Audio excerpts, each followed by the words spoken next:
Hello and welcome to Agents of Nonprofit. My name is Alexander Lapa, and I'm here to speak with everyday superheroes helping nonprofits. Joining me today is Greg Warner to talk about fundraising, data management, reporting, a bit of both. Greg, welcome to the show. Thank you. So, as I like to begin the episodes, and as you've listened to some of these things before, I'd love to start with your superhero origin story. Yeah. Okay. So most of us who find ourselves in the nonprofit sector did not intend to be here, similar to everybody else in that way. I was running a marketing agency for private sector businesses, and I was using a strategy where we asked customers and prospects about their needs and desires and timing. And we would then follow up with lead nurturing, is what it's called, and cultivation is what it's called in the nonprofit fundraising world. But we would follow up with personalized, relevant emails that resonate and help people get content so they can make a decision on their own. And as I made more money and the agency performed better, I started to give money away. My parents were not philanthropic. I didn't really know what I was doing, and I was giving away gifts with a comma in it. So to me they were substantial. Now I know they're compared to the biggest donors is not that big, but my experience is becoming I guess, mid-level donor was not as wonderful as I thought it should be. And I eventually called one of my favorite charities and asked them why were they treating me the way that they were. And they explained that, and I got them on the phone. And they were a very, very wonderful lady named Judy, who's now since retired, told me, well, this is what the consultants tell us to do. This is what the vendors tell us to do. This is what we're doing. And I asked, is it working? And she said, no. So I came up with a strategy to help her that involved surveying supporters and donors and then cultivating the relationship over time, especially focused on the ones that signaled interest in giving major gifts or legacy gifts after their lifetime. And we were able to develop a content system that helps them sort of Socratically ask themselves to consider giving and to move themselves forward in the process of advancement and development.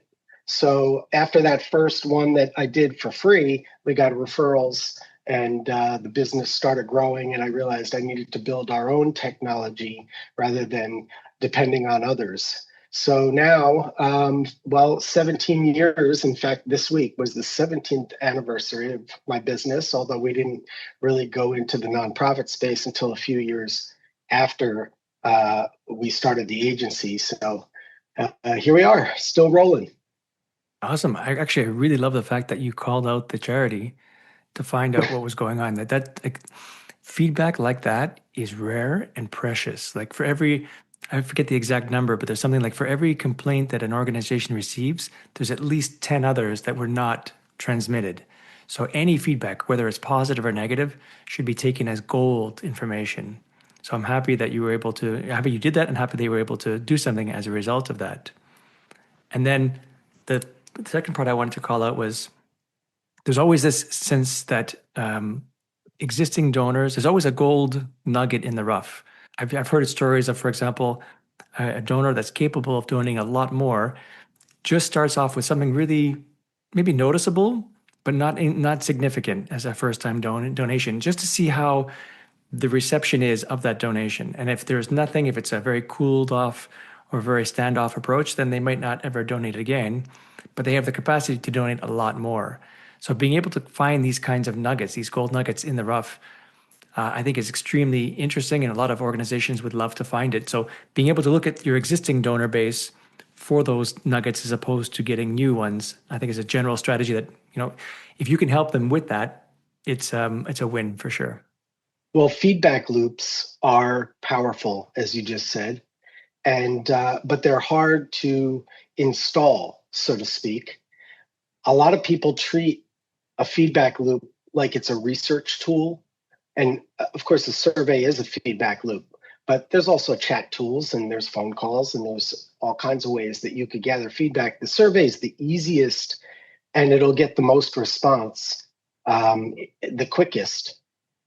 But if you fail to prove to people who took the time to take the survey, if you fail to prove that you listened and you heard them, and if you don't follow up with cultivation that resonates, then people actually recoil. They wonder, why did I waste my time, even if it's just subconsciously, and it stays in their mind that you didn't really care.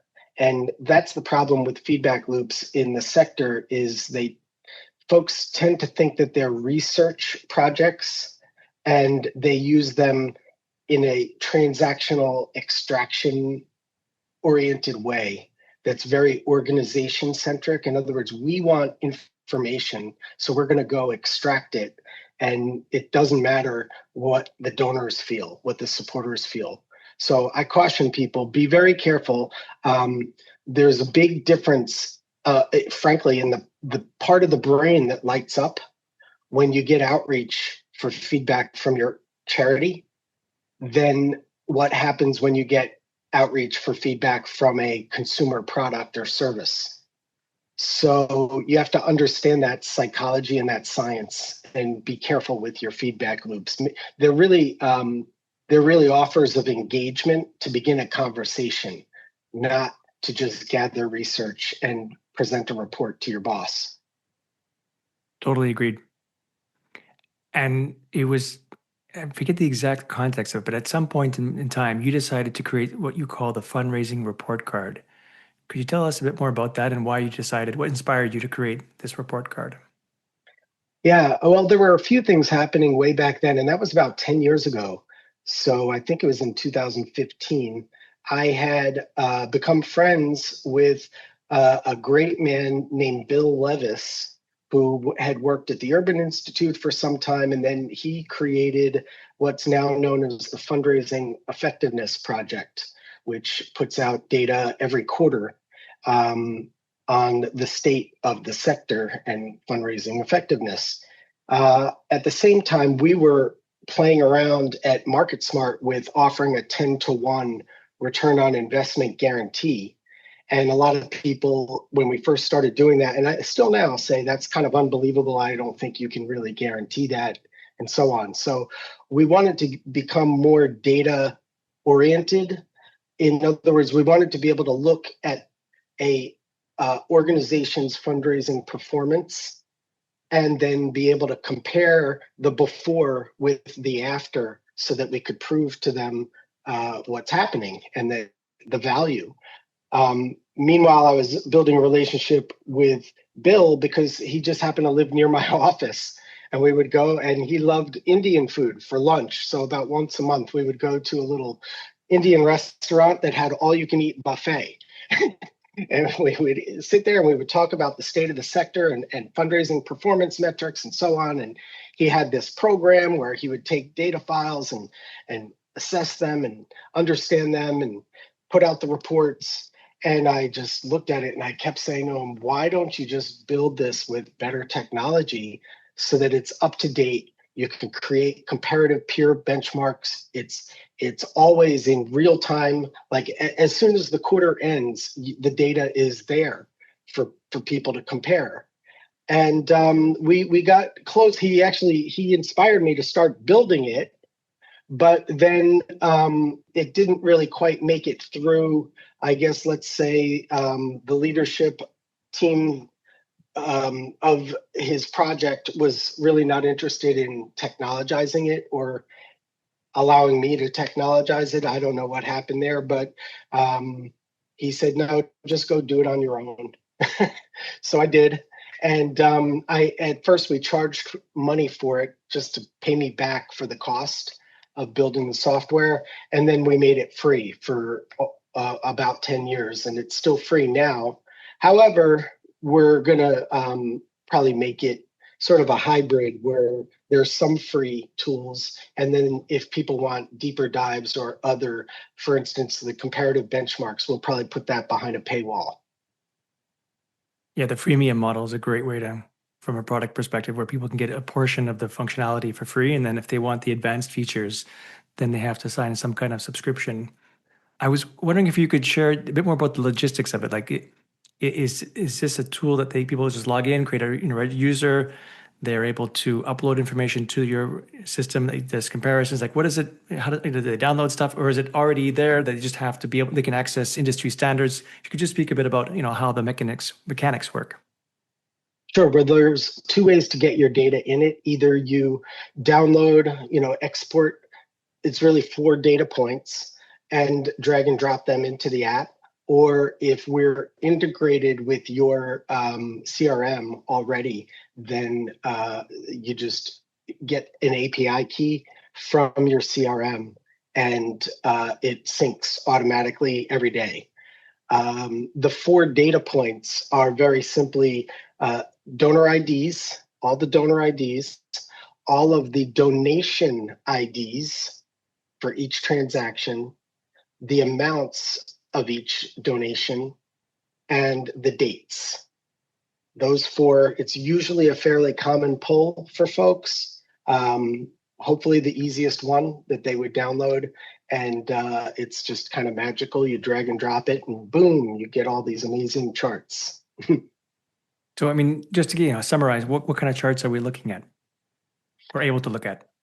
Everything, well, the basics, it's funny because as this is software and I'm in the software business, software companies and really all businesses have performance metrics that are very similar. So these are the metrics that generally you don't get in the boardroom, because there you're mostly looking at a balance sheet and a P&L, profit and loss. What this is looking at is your growth rate, your retention and retention rate, your lapsed rate, which is the opposite of retention, your new donor acquisition, upgrades, people who are increasing their giving, downgrades, and especially my favorite, which is to me the most important metric, is lifetime value. I know that in a previous conversation, we talked about donor lifetime value, and you said that some organizations have difficulties explaining or defining what it is, or they have got different definitions. So how would you define it, and why is it so important? Why is it the most interesting one?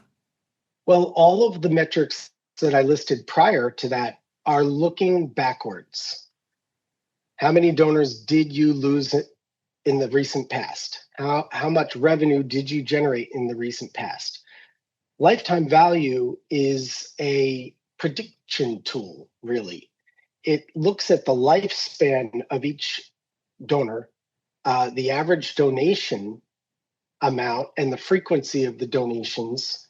And it really gives you a prediction. I guess the best way to say it is that it helps you answer the question of, if I acquire a donor, what is the future revenue I can expect from that individual based on the lifespan, average donation amount, et cetera. This helps you and you of course want your lifetime value to increase as a metric, because that shows that you're increasing giving amounts, you're increasing retention and frequency. And what that really signals is that you're delivering value to your donors in ways that they want to receive value. So the lifetime value metric is so important because it helps you understand whether you're doing things right in a holistic way. Does that make sense? It does, yeah. I imagine all these metrics are, I mean, they sound to me at least pretty standard. Is the reason why your tool is so popular is because it just paints it in a very simplistic and easy to understand way? Or do you think organizations have difficulties understanding or acquiring these kinds of information? Like, where is the where's the gap? Is it a data gap? Is it just a analyzation gap? Is it a implementation post data analysis gap? Where's the gap in that where organizations are finding the most amount of value with your tool? There are gaps and there are friction points. So, for instance, a friction point might be that you have to talk to somebody who manages the data in order to get the data. And maybe they're not around or they're too busy. So it would be better if it's just integrated and you could just log in and it's there every day, updated. Another challenge is that data is often dirty and people don't get around to cleaning it up. It's always something you can sweep under the carpet and maybe even leave for the next development director. So this sort of forces people to look at the fact that their data is dirty. I mean, they can still do an assessment if only a small percentage of their data is out of whack, but it'll compel them to clean up the things that are not clean. Those are just some of the friction points. There are motivators though, because the board really has a duty to provide oversight, and leadership has a duty to provide the data so that they can give that oversight. But data needs to be presented in a way that helps people tell stories. In fact, data and charts has a lot of a so what kind of asterisk around it. Okay, I see, it's a chart. It goes up and down and sideways, but so what? What does this mean? What is this telling us about the organization? Why did it drop? Oh, right, people already forget. There was COVID. Or why did it increase? Actually, many saw that they got increases in revenue during COVID. So you have to understand the story. And that's what I believe that this app does, is it helps people see their data, understand it quickly, and be able to tell stories that make sense. That makes total sense to me, but it's still looking at a chart. So who is the person that you believe should be responsible from creating a story based on that chart? Like you see the chart, it goes up and down. Okay, cool. Again, so what? What would be the most logical next step for most organizations? Like, is it a data analyst looking at the data? Is it a developer manager or a fundraiser manager? Or like who's looking at it and say, okay, now based on this, here's our next actions that are most likely going to help our situation? Okay, so as we're rebuilding it, I just want to preface and let you know that we're letting the users tell us which features they want. So some of what I'm about to tell you may or may not be in the app or may be slightly different by the time people look at it. You can also take it from However, the perspective of, let's say they didn't have access to this app, but they have similar data available to them, right?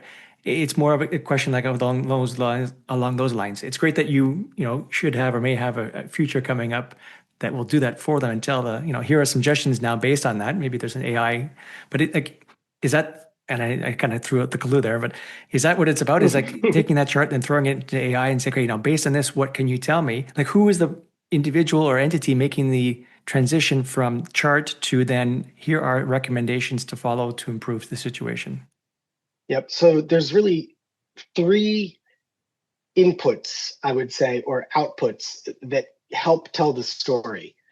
Three components. So there's the AI that will take a whack at it and look at the data and give you a high level understanding of what's happening. But they don't have context. I should say, doesn't have context. So what we're experimenting with is having a commenting feature so that people who were at the organization at the time in the past and understand that, okay, the golf tournament was rained out back in that year of 2018. So they put a comment in there, and then that helps inform the AI. And it could be board members and other staff and so on that are adding that kind of input. But then there's a third one, which is really consultants. So we're aiming to bring consultants into the mix, because they can not only do what AI does, but they really have a sense of understanding, especially local consultants who have been in the area for a long time, who understand organizations and the community, the surrounding community. So there's different ways to add insights to the data to finally come up with the story and an understanding of what's happening and what should we do about it. Hey, Alex here. I want to take a brief moment and thank you for listening. If you've enjoyed this episode so far, please consider sharing it with someone who would also benefit from its insights. It's these kinds of referrals that really help the show grow. You can also show your support by making a small donation. I don't do corporate sponsorships or product placements, so I rely on your support to keep the show going. You can visit my website, agentsofnonprofit.com, and click Support Us in the top menu. Thank you kindly. You mentioned earlier on how the fundraising performance measures a before and after scenario. I wanted to ask a question about that. So before and after means what to you in that case? Is that before using a tool like this and after, or before implementing decisions based on these kinds? Like, yeah, what defines the before? What defines the after part? Yeah, that was when I was talking about MarketSmart's engagement fundraising system that surveys and then spawns the automated cultivation. Okay. And sets appointments.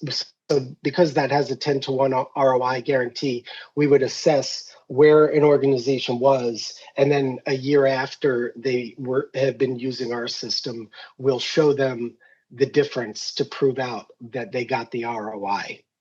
So I guess the question then is, can the same before and after snapshot be done in the fundraising element of saying, okay, before, here's the first time we upload all the data to your tool, for example. We get the before picture, then we get the AI or the consultant and using the commenting feature to be able to flush out directions of how we can improve things. We do the improvements, and then we can maybe import the data back to get the after picture. Is that a general recommended approach, or do you have other ideas you want to add to that? Yeah, it's an interesting idea, by the way. As we're rebuilding this, I listen to everything everybody says, and I'm like, okay, that's a great idea. That's a great idea. And then we prioritize them and decide what we're really going to build. But that's an interesting way of looking at it. In other words, before the organization became really performance metric aware, make up a phrase, and after, like, because when you know your numbers, it generally has a tremendous effect on your performance. It's very hard to ignore them once you've seen them, especially if your retention rate, for instance, has fallen among one segment or giving level. For instance, one of the biggest things that we see in the fundraising report card is that people will look at their lapsed donors at the major giving level. So 5,000 plus. And they'll look and they'll say, okay, who did we lapse in the past couple of years? And it's usually very few big donors. Maybe it's 19 one year and 17 another year. And then they look at, it's like, well, let's look at that list. Why aren't they giving anymore? We should go meet with them. We've just been ignoring them, is usually the case. It's not on purpose. It's everybody's busy. So that's that's kind of a layup, is that you see, oh my goodness, I thought they just recently gave, but it's already been 16 months. Maybe we really better give her a call and go visit and see how she's doing. That can make a big difference, especially if it's at the major donor level. I get that. And I also wanted to, because you called out earlier how there was a consultant that was helping out the charity who wasn't very good at their job because they were making recommendations that didn't actually help the charity. So to me, having that before and after snapshot, especially because you did mention that consultants can help by analyzing the data and making recommendations, having that before and after, like, I love data-driven decisions. To me, that's just as a tech guy, I love it because it removes a lot of bias, but it also helps figure out whether your consultants are actually recommending the proper things or not. You can see the before and after and the change. And if the change is going up, then great. This consultant, if you've hired one, is most likely doing a great job. But if it's going down, well, then maybe you might want to adjust and accordingly. I will tell you what I see in the sector quite a bit, and I wonder if this will resonate with you and your listeners. But consultants often provide amazing advice, wonderful advice, smart, right on target. And then it, everything uh, sort of can fall apart. People quit. There's turnover at the board and staff level. The implementation of the recommendations is where you really get the change. And if it's not followed through upon, and if their recommendations are sort of put on the shelf or hidden in some computer somewhere, then it really doesn't matter what they said because nothing was implemented. One thing you mentioned also in a conversation was that the tool allows you to make comparisons between orgs of different sizes and different regions. I was curious to know if what was the biggest surprise that most nonprofits have when they see these kinds of benchmarks? Mm. Um, it's funny, most of what we see is that they gravitate towards the lapsed donors, especially if they're seeing big drops and they don't know why the revenue is dropping. And then they see the lapsed donors, and it's usually just a handful of major donors that they're losing that creates that. So I think that's one of the biggest ahas, if not the biggest. Because I know that a lot of nonprofits, unfortunately, don't like sharing information with other nonprofits. There's a certain sense of, there's only a certain amount of fundraisers or donors out there, and we want to make sure we keep them, the ones we have, as much as possible close to our chest, and not share too much of our secret sauce to be able to give other people a competitive advantage. I don't necessarily see that, but that's a different mindset. And in that vein, I would imagine that nonprofits don't have a means to compare themselves on a data-driven level very often, versus a tool like yours allows that kind of possibility. So there could be a whole bunch of new discoveries, like, oh wow, look, we actually are not so bad, or as bad as we thought we were, or oh, we got a lot of work to do because we're lagging behind. Right? Are these some of the options available using your tool?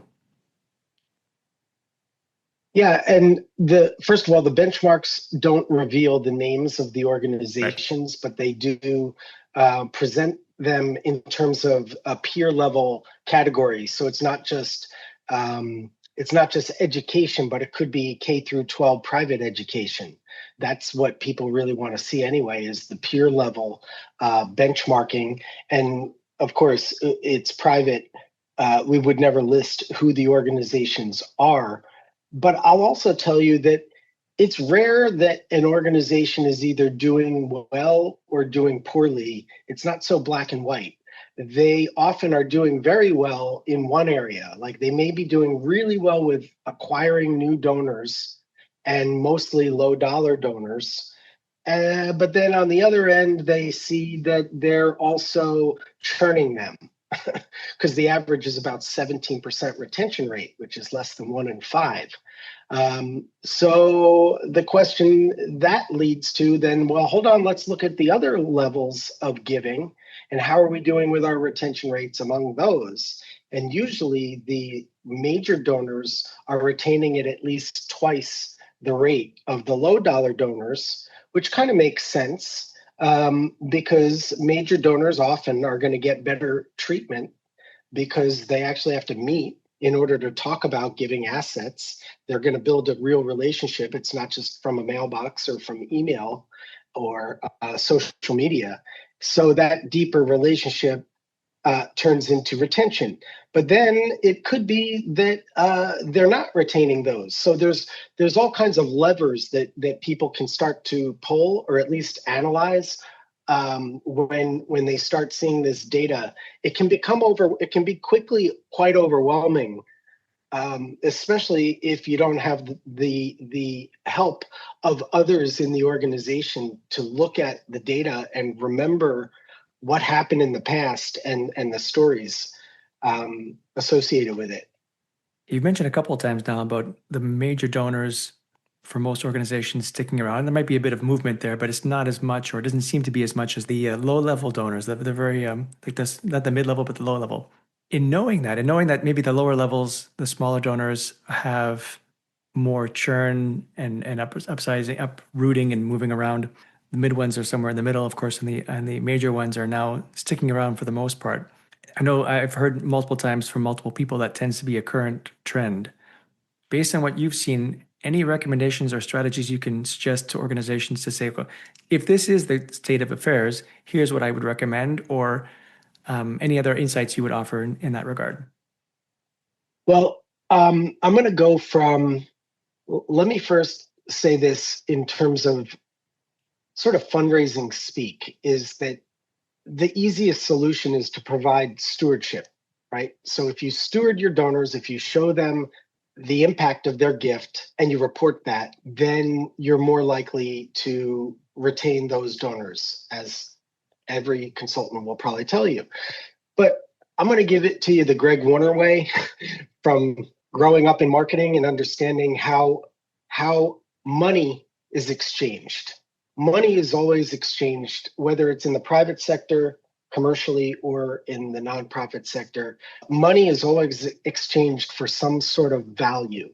And people are very good at determining, without a checklist or anything, they just sort of have a fulcrum, a seesaw in their brain where they know if they've gotten value or they didn't get value. They know if it was a good experience or a not so great experience. So in general, what people have to understand is that the transaction, the actual giving, is just a very teeny, fleeting point in time in the donor's relationship with the cause. And they're constantly thinking about whether they're gaining value or not. And if they are, then they're going to want to deepen that relationship with the cause, just as you would with a family member. So giving, unlike commercial product and service purchases, and I started to talk about this at the very beginning, but I actually didn't hit it so clearly. But the part of the brain that lights up when people think about their charities and giving is the same part of the brain that lights up when you think about love and family. Okay, that's not the case when it comes to buying a car, for instance, or buying dinner. You know, so if that's the case, and this is why it's called philanthropy, because the word philanthropy literally means for love of humankind. So if that's the case in this realm, and if we recognize that people are constantly looking for value as they in exchange for their money, then it becomes rather simple, not just to say, well, you need to check a box and do stewardship, because okay, that'll work to a certain degree, but if you can be more human about your strategy, then you're thinking about each individual, and you're thinking at each giving level, how can we as an organization provide more value to each supporter, whether they give or not? Now, I say whether they give or not because most charities are seeing a decline in the number of donors these days, but an increase in engagement on social media or email newsletter lists and subscribers and such, views on YouTube. So I look at that and I say, well, that might cause people to think, well, isn't that funny? Well, it's not weird, because people want engagement and they want to belong.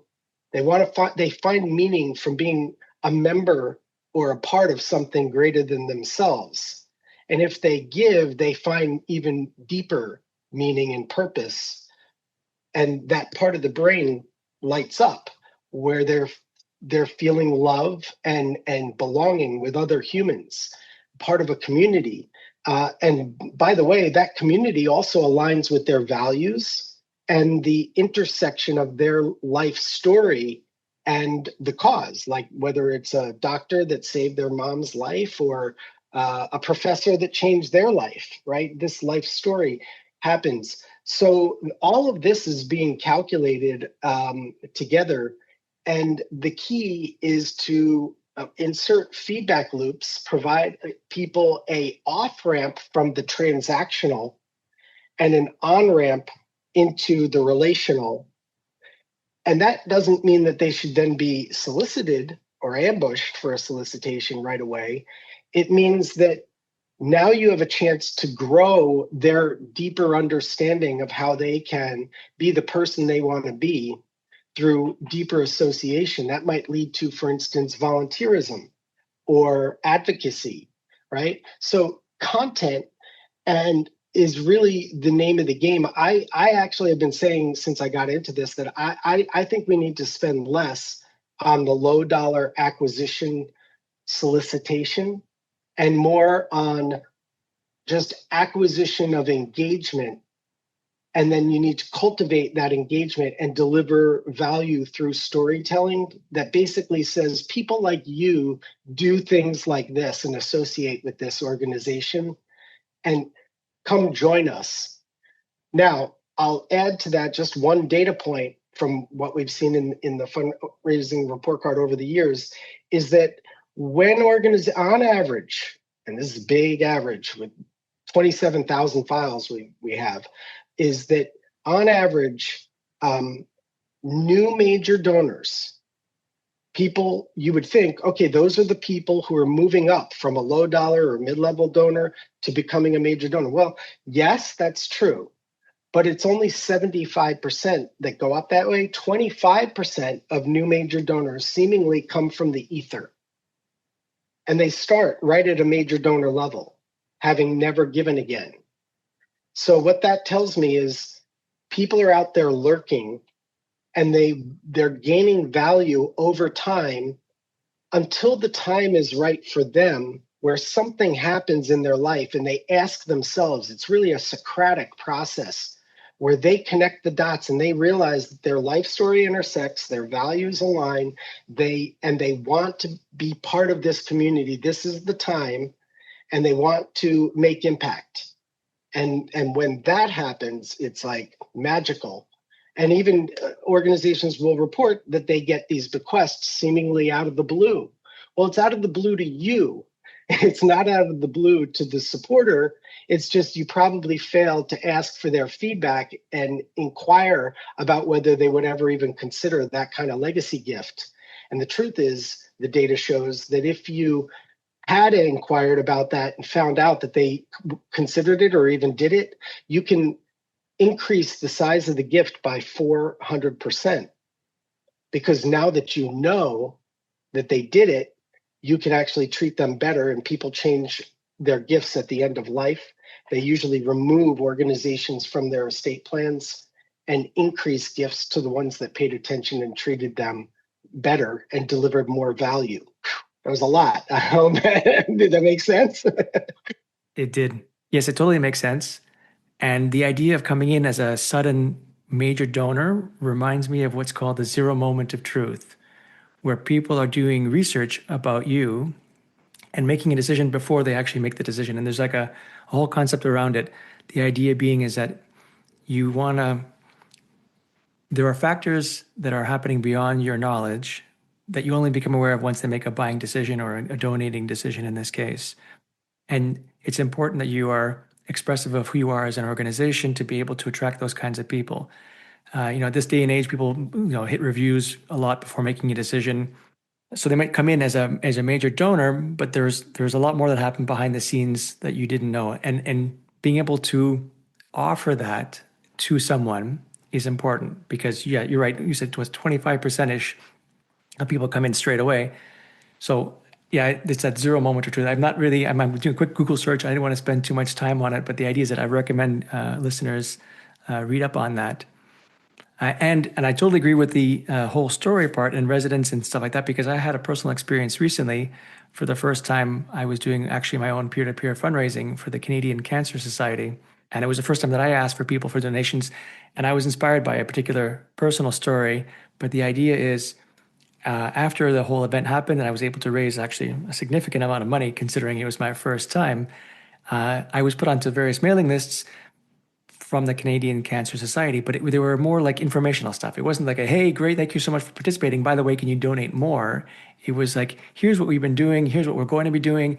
And I felt part of a family again. I felt like connected to them in that way. And they were not soliciting right away. So I agree with basically everything you just said.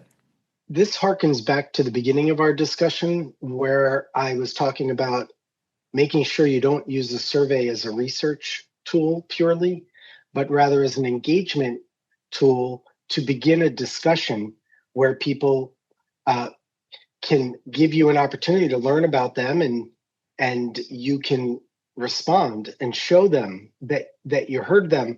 What I want to acknowledge though about that is that I have a lot of empathy for nonprofits because they generally have to run two types of businesses while most other private sector businesses don't.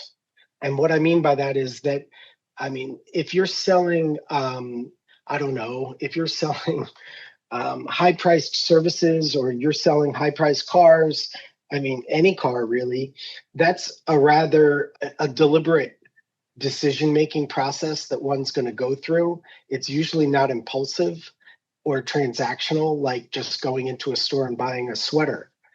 But nonprofits, and usually there's the store that sells the sweater doesn't also sell the cars, is what I'm saying, right? So these are most businesses in the private sector just can choose one lane, but the nonprofit sector has a harder time because they have to run the transactional business and the high ticket, more deliberate business that requires a relational approach.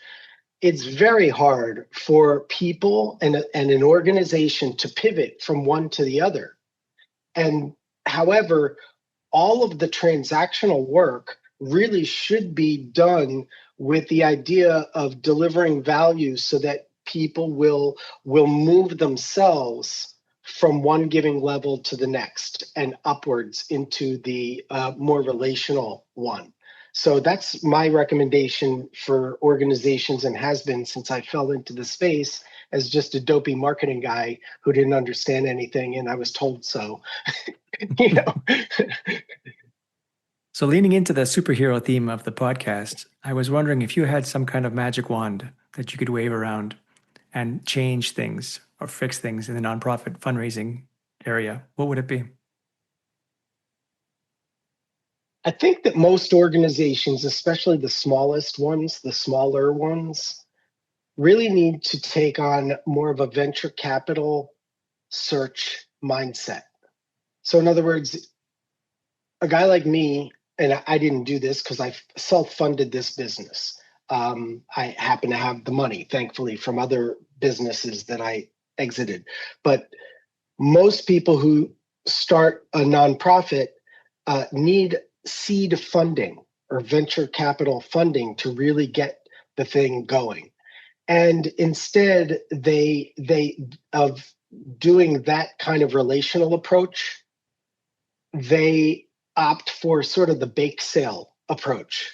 Like, let's do a 5K run, let's send out some letters, let's have some kind of gala. You know, the ROI on those is really just not very good. It's hard to scale, and it just takes a long time to grow and make impact if you're trying to grow your operation, your revenue in that way. So I recommend, if I had a wet magic wand, I would like to see more bold leadership that's not afraid to talk to wealthy people about the value proposition that the wealthy people can gain from funding an organization. It only takes 2, 3, 5 people with major giving capacity to really get something going. I think the challenge is that most people running these organizations didn't grow up wealthy uh, and didn't go to the same whatever summer camps or private schools, and there's just sort of this chasm that exists. And the truth of it is that the older people get and the wealthier they get, the more, and especially the closer that their life begins to end, they realize that they want to help other humans desperately. And they're looking for someone to be the conduit for their giving that's trustworthy and aligns with their values, their life story, and their desire for a sense of community. So sorry that's so long-winded, but I think that leaders in the space need to understand the value proposition that wealthy people are looking for and go ahead and try and satisfy that through dialogue, Socratic inquisition, if you will, to help people understand that this is the right fit and the right time for them, and at the same time, maybe lay down your sword in the extractionary, more transactional realm. Maybe a little less there and a little more love, if you don't mind me saying it that way. That's a great answer. Thanks, Greg. This has been absolutely wonderful. Thank you so much for joining me. Where can people find out more about you and then also learn about the fundraising report card? Fundraising Report Card is at fundraisingreportcard.com. Really easy. You can find me on LinkedIn. I'm fortunate to, after all these years, have somehow amassed 20,000 followers. So I write about all these things. I have a free book that I give. Well, you could buy it on Amazon, but my book, Engagement Fundraising, I give away to anyone who will reach out to me for free. And they could do that on LinkedIn with a message or just send it to info@imarketsmart.com. Make sure to put those links and email addresses in the show notes. Greg, thank you so much for being here and joining me today, and thank you so much for doing what you do. Well, you're very welcome. I really appreciate you having me on. All right, that's it for today. I'm Alexander Lapa, and I hope you join me again in the next Agents of Nonprofit.